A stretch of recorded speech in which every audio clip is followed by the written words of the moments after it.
আমাদের কথা একটাই, স্যার স্যার গদি স্যার, শেখ হাসিনার পদত্যাগ। বাংলাদেশ থেকে শেখ হাসিনাকে পদত্যাগ করতে হবে। ভারতের দালালদের সময় শেষ হয়ে গিয়েছে। এখন স্বাধীন বাংলাদেশের নতুন প্রজন্মের নতুন মুক্তিযোদ্ধাদের বাংলাদেশ, মুক্তিযোদ্ধাদের পাশে আছি আমরা। আজকে মাঠে নেমেছি, আমাদের বিজয় সুনিশ্চিত না হওয়া পর্যন্ত আমরা মাঠ থেকে ফিরে যাব না। আমাদের নেতা কর্মীর উদ্দেশ্যে বলবো, আমরা ব্যক্তিগতভাবে কারো বাসা বাড়িতে হামলা করব না, কোনো জানমালের ক্ষতি করব না।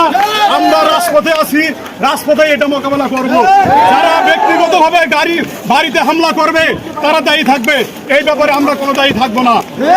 আমার কথা স্পষ্ট। আমরা বলতে চাই যে ব্যক্তিগতভাবে কোনো বাড়ি, কোনো গাড়িতে হামলা করা যাবে না। এটা আমাদের পক্ষে নাই।